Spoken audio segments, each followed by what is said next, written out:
Welcome to Hardly, where books turn into 3 stories, refreshing your knowledge in minutes. Today, we study together Marc-William Palen's book, Pax Economica: Left-Wing Visions of a Free Trade World, in which we probe into the intertwining of economic cosmopolitanism and anti-imperialism in shaping a global order founded on free trade, peace, and social justice. Marc-William Palen is a historian at the University of Exeter in Britain. Don't go away. Hardly the editor will be right back with the story.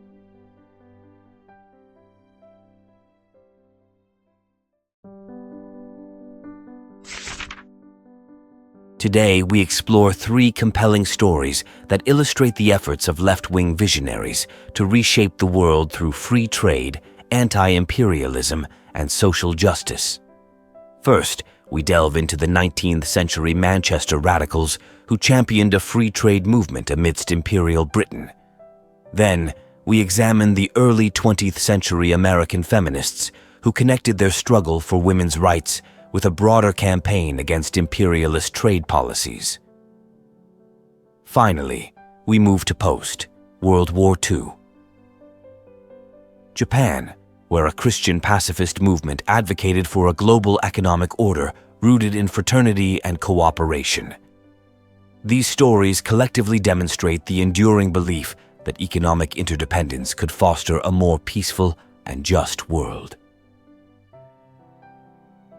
1. The Radical Free Traders of Manchester. In the mid-19th century, a group of radicals in Manchester, England, began to advocate for a revolutionary economic principle, universal free trade. For them, free trade was more than just an economic policy. It was a moral imperative to dismantle imperial hierarchies and promote global peace. Richard Cobden and John Bright, key figures of this movement, argued passionately that free trade would lead to mutual prosperity and reduce the likelihood of war.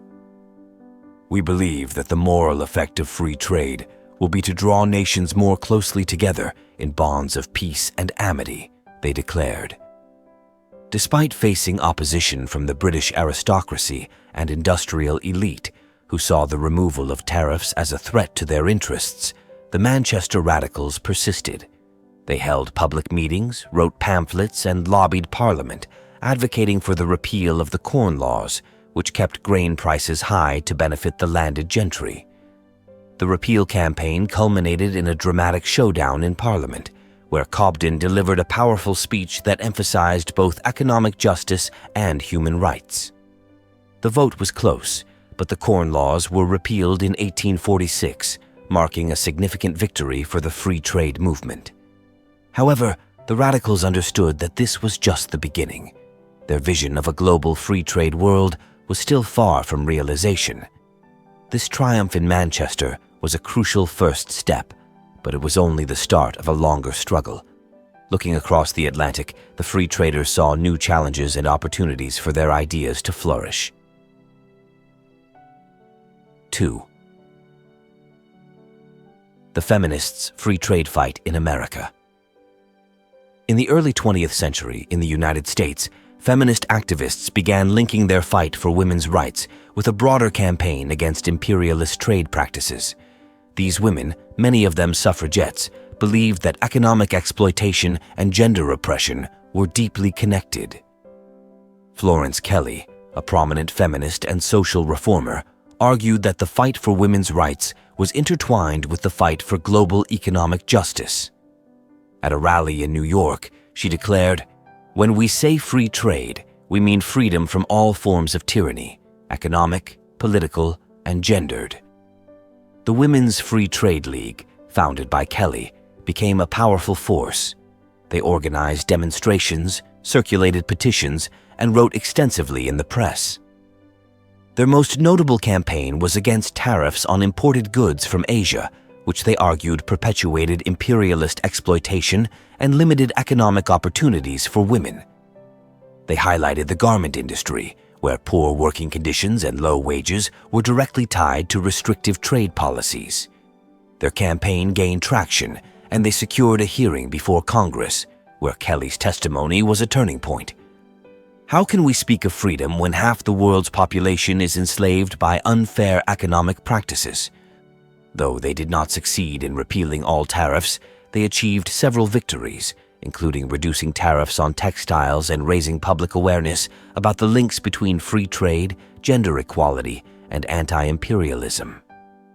This campaign set the stage for future alliances between feminist and anti-imperialist movements, showing how economic and social justice were interconnected.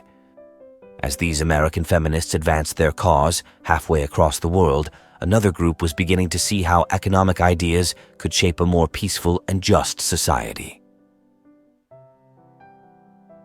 3. The pacifist Christians of post-war Japan. After World War II, a group of Christian pacifists in Japan emerged with a vision for a new economic order based on peace and cooperation. Led by Toyohiko Kagawa, a Christian reformer and activist, they believed that peace could only be achieved through economic justice and free trade. Kagawa, who had studied socialist economics and Christian social reform in the United States, witnessed the devastation of war and imperial ambitions. "We cannot have peace until we have economic justice," he preached. In post-war Japan, Kagawa and his followers organized community cooperatives and trade associations that promoted fairness, transparency, and mutual benefit. One of their most ambitious projects was the International Peace Market in Tokyo, a space where goods from all over the world could be traded freely and fairly. The market became a symbol of their commitment to a world without economic exploitation. Despite skepticism from Japan's business community and attempts to undermine the market, Kagawa's commitment and growing support from peace activists helped the market thrive. By the early 1950s, it had become a bustling hub of economic activity, attracting traders and visitors worldwide. "We are proving," Kagawa wrote to his followers, "that another world is possible, a world where trade is not a tool of exploitation, but a means of building peace." Inspired by the peace market's success, similar initiatives sprang up across Asia, planting the seeds for a global movement advocating economic justice and peace. Each of these stories, from the radicals in Manchester to the feminists in America to the pacifists in Japan, illustrates a shared belief that economic cooperation and interdependence can lay the foundation for a just and peaceful world. By learning from these lessons, we can envision a future where economic policies are crafted not for a few, but for the peace and prosperity of all. As the editor of Hardly, through studying these stories, we can imagine a future where economic justice and global cooperation drive our actions.